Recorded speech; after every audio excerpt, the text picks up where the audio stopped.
नमस्कार, मैं दुर्गेश कुमार एक बार फिर क्राइम वीडियो में आप लोगों के साथ जुड़ चुका हूं। मैं अगर आपसे पूछूं कि आपकी कीमत क्या है, क्या कोई जवाब दे सकता है? हर एक चीज की कीमत लगाई जा सकती है, लेकिन इंसान अपनी कीमत कभी नहीं लगा सकता है। अपनी कीमत कभी बता ही नहीं सकता है कि कितनी कीमत है। आज मैं आपको बताऊंगा कि इंसान की कितनी कीमत है। कोई पुरानी गाड़ी हो, अगर उसके विषय में बात की जाए, आप अपनी गाड़ी बेच रहे हैं और किसी ब्रोकर से आप कहें कि इस गाड़ी की कीमत क्या है, तो वो आसानी से बता देता है कि इस गाड़ी की इतनी कीमत है।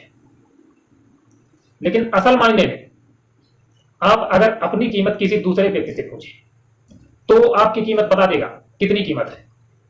लेकिन आप अपने आप से अगर सवाल करेंगे तो आप अपनी कीमत नहीं बता सकते कितनी कीमत है। अपनी कीमत को आप पहचानिए। दुनिया में हम आप इसलिए नहीं आए हैं कि निठल्ले बनकर के घूमें, गाली गलौज करें, मारपीट करें, झगड़ा करें, आपसी दुश्मनी बना करके रखें। इसलिए हम आप नहीं आए हैं। अपनी कीमत को इसीलिए हम कह रहे हैं कि पहचानिए। आपकी असली कीमत मैं आज आपको बताऊंगा इस वीडियो में। लेकिन सबसे पहले उस घटना का मैं जिक्र करूंगा जिस घटना को आज मैं लेकर के आप लोगों के सामने आया हूं, जो क्राइम में सामने आपके लेकर के आया हूं। यह घटना है उत्तर प्रदेश के लखीमपुर खीरी की। लखीमपुर खीरी में एक सिरफिरा आशिक होता है। वो अपने आप को भूल जाता है कि मैं आखिर हूं क्या। और अक्सर यही देखा जाता है कि लोग अपने आप को भूल जाते हैं, अपनी जिम्मेदारी को भूल जाते हैं कि आखिर इस दुनिया में हम आए हैं इंसान बनकर के, तो क्या करने के लिए आए हैं। अपनी कीमत वो इंसान नहीं लगा पाता है और अंततः क्राइम कर देता है, सिर्फ अपने शरीर की इच्छाओं को पूरी करने के लिए। आज अगर इस वीडियो को आप देख लेंगे तो आपकी समझ में आ जाएगा कि आखिर जिंदगी में हमारा मकसद क्या है, इस दुनिया में आने का हमारा मकसद क्या है। आप शायद इस वीडियो के माध्यम से अपने गोल्स की तरफ फोकस करेंगे और आपने जो अपने जीवन में सपने रखे हैं, शायद इस वीडियो को देखने के बाद वो सपने पूरे करने का मौका आपको जरूर मिलेगा और आप जरूर सोचेंगे। क्योंकि कहा जाता है कि मंजिल इंसान के कदमों के नीचे होती है, बल्कि इंसान के कदमों के ऊपर मंजिल नहीं होती है। हमेशा मंजिल इंसान के कदमों के नीचे होती है। अगर इंसान सोच ले कि हमें ये करना है तो शायद मुश्किल नहीं है, कोई भी सपना बड़ी आसानी से पूरा हो सकता है। लखीमपुर खीरी से एक ऐसा सनसनीखेज मामला सामने आया है जिसने प्रत्येक इंसान को चौंकाने पर मजबूर कर दिया। प्रत्येक इंसान सोचने पर विवश हो गया कि ये भी कोई इंसान की इंसानियत है, जिसे आप एक तरफा मोहब्बत कह सकते हैं, एक तरफा प्यार कह सकते हैं। और एक तरफा प्यार कभी भी सक्सेसफुल नहीं होता है। ये लड़का जिसका नाम होता है अमन, अमन एक लड़की से बहुत ज्यादा मोहब्बत करता है और वो लड़की उस लड़के से जरा भी मोहब्बत नहीं करती है। ये लड़का उसे घूरता रहता है, उसे देखता रहता है और उसके पास जाता है, अपनी मोहब्बत जाहिर करता है कि मैं आपसे मोहब्बत करता हूं, आपसे बहुत प्यार करता हूं। और शायद ये लड़का ये भी कहता है कि अगर आप मुझसे मोहब्बत नहीं करेंगे, आप अगर हमसे शादी नहीं करेंगे, तो शायद इस दुनिया में हम जी नहीं पाएंगे। लेकिन वो लड़की मानने को तैयार नहीं होती है। लड़की नाबालिग होती है जिसकी उम्र होती है 17 वर्ष। 17 वर्ष की लड़की को बहुत मनाने की कोशिश करता है अमन नाम का लड़का, लेकिन वो लड़की मानने को तैयार नहीं होती है। शायद उस लड़की के सामने कुछ जिम्मेदारियां रही होंगी। शायद वो लड़की स्कूल के टाइम यानी कि अपनी पढ़ाई पर फोकस कर रही होगी। शायद वो अपने माँ बाप की इज्जत को बचा करके रख रही होगी। शायद वो अपने माँ बाप का सर से नीचे न झुकने देना चाह रही होगी। कुछ यही मजबूरियां रही होंगी, या फिर उस लड़के को वो लड़की पसंद न करती होगी। इस तरीके का मामला भी हो सकता है। लड़की नहीं मानती है, किसी भी कीमत पर वो मानने को तैयार नहीं होती है। वो लड़का बराबर जिद करता रहता है। अब एक दिन ये लड़का घात लगा करके बैठता है, कहता है कि मैं इसे मना करके रहूंगा, किसी भी कीमत पर इसे मानना होगा और मेरे साथ शादी कर ली। लेकिन लड़की को मनाना इतना आसान भी नहीं है। लड़की अगर अपने आप अट्रैक्ट हो जाए तब तो ठीक है, लेकिन अगर लड़की आपसे मोहब्बत नहीं करना चाहती है, आप जबरदस्ती कर रहे हैं, तो ये बहुत गलत चीज है। इस लड़के की एक जिद होती है कि इस लड़की को किसी भी कीमत पर हम मनाएंगे और इससे शादी करेंगे। एक दिन उस लड़की को ये किडनैप कर लेता है। कहीं सुनसान एरिया में उस लड़की को अकेले पा जाता है। उस लड़की को किडनैप करके उस लड़की को मनाने की कोशिश करता है, बहुत मनाने की कोशिश करता है, लेकिन वो लड़की मानती नहीं। वो लड़की कहती है कि मैं आपसे शादी नहीं करूंगी, आप मुझे नहीं पसंद है। और शायद वो लड़की ये भी कहती है कि मैं अभी अपने जीवन को बहुत आगे ले जाने की कोशिश कर रही हूं, मैं ज्यादातर पढ़ाई पर फोकस करना चाहती हूँ। लड़का नहीं मानता है। 17 वर्ष की लड़की और इस लड़के की उम्र होती है शायद 24 वर्ष। 24 वर्ष का लड़का और 17 वर्ष की लड़की, नाबालिग लड़की के साथ कि जोर जबरदस्ती करता है, मनाने की कोशिश करता है, लेकिन वो लड़की नहीं मानती है। जब वो लड़की नहीं मानती है तो ये लड़का खौफनाक कदम उठाता है। उस लड़की के साथ सबसे पहले तो शारीरिक संबंध बनाता है, उसका रेप करता है, बलात्कार करता है। अकेले में जबरदस्ती किसी भी लड़की के साथ कुछ भी किया जा सकता है, लेकिन अगर थोड़ी भी मर्यादा है तो इंसान किसी लड़की के साथ जबरदस्ती नहीं कर सकता है। अब ये लड़का उस लड़की को अकेले किडनैप करके उस लड़की के साथ दुष्कर्म करता है। एक दिन नहीं बल्कि बराबर लगातार 3 दिन तक उसके साथ दुष्कर्म करता है, और अंततः जब लड़की नहीं मानती है तो खौफनाक कदम उठाता है। इतना खौफनाक कदम उठाता है कि शायद आप लोगों ने ऐसा जुर्म कभी सुना ही नहीं होगा। ये लड़का लोहे की राड गर्म करता है। लोहे की राड गर्म करने के बाद उस लड़की के गाल के ऊपर उस गर्म राड से अपना नाम लिखता है। उस लड़की के पूरे बदन को दाग देता है गर्म लोहे की छड़ से। लगभग 100 बार उस लड़की के बदन को दागता है, उसके चेहरे पर उसी राड से अपना नाम लिखता है। लिखने के बाद फिर भी इसका मन नहीं मानता है, उस लड़की के साथ दुष्कर्म करता है। लड़की कितना चीखी चिल्लाई होगी, कितना तड़फी होगी, लेकिन इस बेरहम इंसान को जरा भी दर्द नहीं होता है। इसीलिए हम कहते हैं कि भगवान ने आपको इसी काम के लिए भेजा है कि किसी के साथ आप दुष्कर्म करें, किसी माँ बहन की इज्जत को आप सरेआम बाजार में नीलाम करें, किसी की आप इज्जत लूट लें। आपकी ये इंसानियत है? कहाँ की ये इंसानियत है? इसीलिए हम कहते हैं कि अपनी कीमत को पहचानिए यार, आपकी कीमत बहुत है। एक लड़के से हमने पूछा कि आपकी कीमत क्या है, तो उस लड़के ने कहा कि हमारी कीमत है महीने का 10,000 रुपये। मुझे लगा कि ये लड़का एकदम बेकार है। इसने अपने चारों तरफ एक बाउंड्री तैयार कर रखी है कि शायद मैं महीने का 10,000 ही कमाऊं। इसकी आगे बढ़ने की कोई सोच ही नहीं है। दूसरे लड़के से हमने पूछा कि आपकी कीमत क्या है, उसने कहा 50 लाख।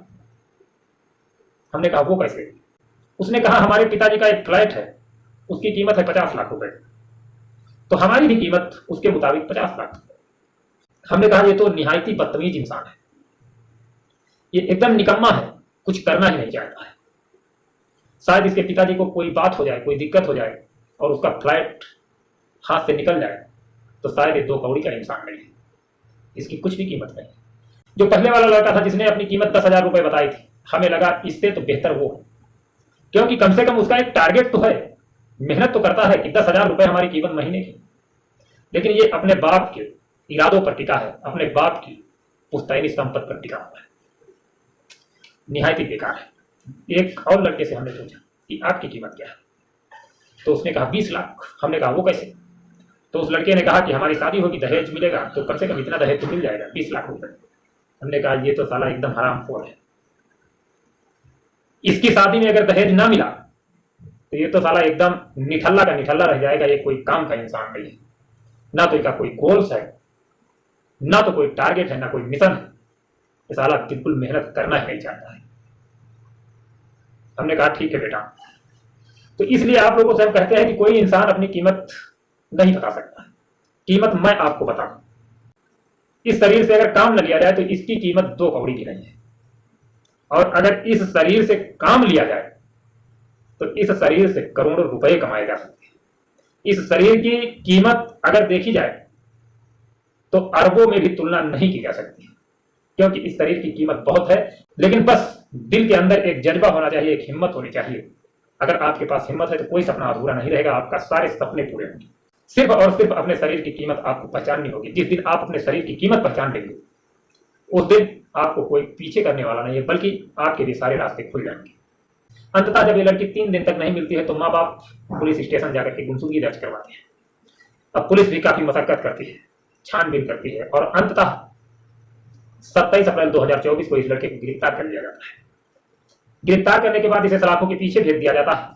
अब मैं आपको बताऊंगा कि पुलिस के ऊपर जो उसके माँ बाप आरोप लगाए उस लड़की के, पीड़िता के परिवार ने आरोप लगाया कि पुलिस ने शुरू में गलत तरीके से कारावास और स्वेच्छा से चोट पहुंचाने जैसी कम धाराओं के तहत मामला दर्ज किया। हालांकि सीआरपीसी की धारा 164 के तहत मजिस्ट्रेट के सामने पीड़िता का बयान दर्ज किए जाने के बाद एफआईआर में पोक्सो अधिनियम के साथ रेप की धाराएं जोड़ी गई। परिवार के आरोप का खंडन करते हुए एसएसपी गणेश साहा ने बताया कि हमने उसके परिवार की शिकायत के आधार पर प्राथमिकी दर्ज की थी। एसएचओ दिनेश सिंह ने बताया कि आरोपी हैदराबाद के एक सैलून में काम करता है। वह लड़की से शादी करना चाहता था और जब उसने इनकार किया तो उसके दोनों गालों पर अपना नाम लिख दिया। जब वह अपने परिवार के साथ पुलिस स्टेशन आई तो हमने FIR दर्ज की। क्योंकि उसके पास कोई ID नहीं थी, इसलिए हमें यकीन नहीं था कि वह नाबालिग थी। हमने अब पॉक्सो एक्ट के साथ IPC की धारा 324 यानी खतरनाक हथियार का उपयोग करके जानबूझकर चोट पहुंचाना और 376 यानी बलात्कार भी जोड़ दिया है। तो शायद इस घटना के बाद आपको पता चल गया होगा आपकी कीमत क्या है, और आपको यह भी पता चल गया होगा कि क्राइम करने के बाद अंजाम क्या होता है।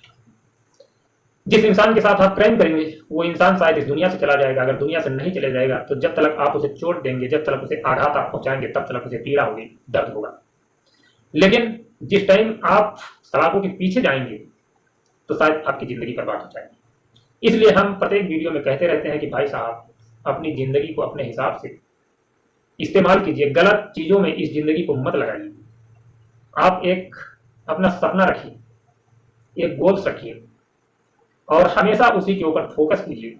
फालतू की चीजों पर बहस करने की कोई आवश्यकता नहीं है, दूसरों की बुराई करने की कोई आवश्यकता नहीं है। अगर अपने आप को जिंदगी में व्यस्त कर लेंगे तो आप कुछ भी हासिल कर सकते हैं। अगर अपने आप को गलत चीजों में व्यस्त करेंगे, दूसरों की बुराई करना, दूसरों के पास बैठकर बीड़ी सिगरेट उड़ाना, धूम्रपान करना, शराब पीना, इन सब चीजों को अगर आप अपनाएंगे तो मैं आपको बता देता हूं कि आपकी भगवान भी मदद नहीं करेगा आगे बढ़ने में। इस तरीके के अगर खौफनाक कदम उठाते रहेंगे हम आप, तो शायद अपनी जिंदगी बर्बाद करेंगे, अपने परिवार की जिंदगी बर्बाद करेंगे। तो हमारे पास अवसर है, एक मौका है, हम इंसान बन के इस दुनिया में आए हैं। भगवान ये नहीं कहकर भेजते हैं किसी को कि जाओ वहां पर अय्याशी करो, लड़कियों को छेड़ो, लूटपाट करो, दूसरों की बुराई करो, निकम्मापन अपनाओ और अंततः अपनी जिंदगी काट कर हमारे यहाँ आ जाओ और आपके लिए हमेशा स्वर्ग के दरवाजे खुले हैं।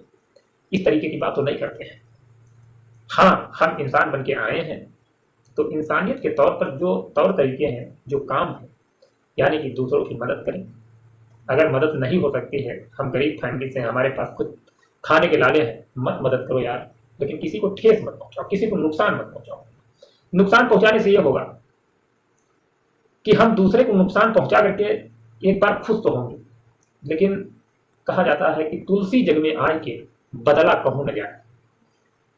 तो आज हम दूसरे के साथ गलत व्यवहार करेंगे, दूसरे का नुकसान करेंगे, तो कल शायद हमारे साथ भी वैसा हो सकता है। आज हम दूसरे को रुला करके खुश हो रहे हैं तो कल शायद हमें रोना पड़ेगा, और जब हम रोएंगे तो जिसको हमने रुलाया शायद उसको हंसने का अवसर मिलेगा।